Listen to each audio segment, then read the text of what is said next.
Praise lord. దేవాతి దేవునికి వందనాలు. ప్రభు నామమున మీ అందరికీ నా ప్రత్యేకమైన వందనాలు, శుభాలు తెలియచేస్తున్నాను. ఈ దినము కొరకు ఏర్పాటు చేయబడిన దేవుని వాగ్దానము కీర్తన 128వ కీర్తన 5వ వచనము. సియోనులో నుండి యెహోవా నిన్ను ఆశీర్వదించును, నీ జీవిత కాలమంతయు యెరూషలేమునకు క్షేమము కలుగుట చూచెదవు. దేవుని నామానికి మహిమ కలుగునుగాక. ఈ ఉదయకాల సమయంలో సర్వశక్తివంతుడగు మన తండ్రి గొప్ప వాగ్దానాన్ని మీకు అందిస్తూ ఉన్నారు. ఆయన అంటున్నారు కదా, సియోనులో నుండి నేను నిన్ను ఆశీర్వదిస్తానని.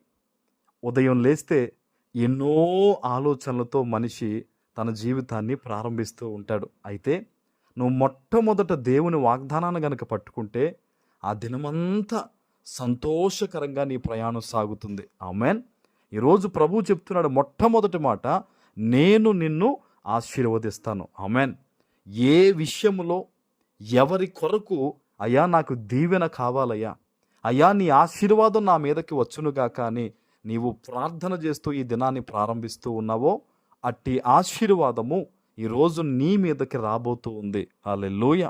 ఆయన అంటున్నారు చూడండి, నీ జీవిత కాలం అంతయు, ఆయన కొద్ది కాలము అనలేదు, ఆయన కొన్ని సంవత్సరాలు అనలేదు. ఆయన అంటున్నాడు తన బిడ్డలతో, నీ జీవిత కాలం అంతయు కూడా క్షేమము కలుగుట నువ్వు చూస్తావు. ఆమేన్. నువ్వు ఎప్పుడైతే ప్రార్థన చేస్తావో, నీవు ఎప్పుడైతే దేవుని చిత్తానుసారంగా జీవిస్తావో, నువ్వు ఎవరి కోసం ప్రార్థన చేస్తున్నా, అది నీ కొరకైనా నీ రక్త సంబంధికుల కొరకైనా దేనికోసం నువ్వు ప్రార్థిస్తూ ఉన్నా, క్షేమము కలుగుట అనేది నువ్వు చూస్తావట. అది కొద్ది రోజులు కొద్ది సంవత్సరాలు కాదు, నీ జీవిత కాలం అంతయు కూడా దేవుడు నీ దినాలను పూర్తి చేసి ఆయన తీసుకెళ్లేంత వరకు కూడా నీ జీవితంలో నీవు అనుకున్న విషయాల్లో మేలు కలిగేటట్లు ఆయన క్షేమము కలుగుట నువ్వు చూస్తావని, నీ జీవితంలో అది నెరవేరుతుందని ఈరోజు దేవుడు గొప్ప వాగ్దానం ఇస్తూ ఉన్నారు. హల్లెలూయా. మరి నువ్వేం చెయ్యాలి అంటే యథార్థంగా జీవించాలి. మనుష్యుల కొరకు కాదు, మనుష్యుల మెప్పు కొరకు కాదు, నన్ను సృష్టించిన నా దేవునికి నేను యథార్థంగా జీవించాలని నీ ప్రవర్తన విషయంలో, అన్ని విషయాల్లో కూడా దేవుని చిత్తానుసారంగా జీవించండి. ఇది నా దేవునికి ఇష్టమా కాదా, ఇది నా దేవుని చిత్తమేనా అని ఆలోచన కలిగి, జ్ఞానము కలిగి నీవు ఆయన చిత్తానుసారంగా జీవిస్తే చాలు, అన్ని విషయాల్లో నువ్వు దీవించబడతావని, నీవు కనులారా చూస్తావని.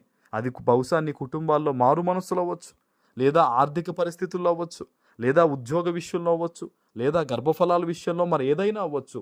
నీవు కనులారా చూస్తావు.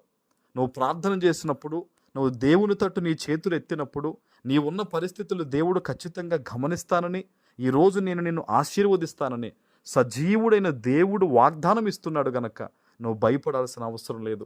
తండ్రి సన్నిధిలో ఆయన పాదముల వద్ద పెట్టు ప్రార్థనలో, అయ్యా నాకు ఇది చెయ్యండి అయ్యా, ఇది కావాలయ్యా, నేను కనులారా చూస్తారని మీరు చెప్పారు కదయ్యా, మీరు వాగ్దానం ఇచ్చారు కదయ్యా, ఇదిగో ఈ విషయంలో నేను కనులారా చూడాలనుకుంటున్నాను, ఈ విషయంలో దీవించబడాలని కోరుకుంటున్నానని నీ తండ్రితో నీవు గనక ప్రార్థన చేస్తూ మాట్లాడితే, ఈ దినమే, ఖచ్చితంగా ఈ దినమే నీ ప్రార్థనను బట్టి, నీ విశ్వాసాన్ని బట్టి, నీ ఒప్పుకోలును బట్టి, నీ క్రియలను బట్టి దేవుని యొక్క మహాదీవెన నీ మీదకి వస్తుంది.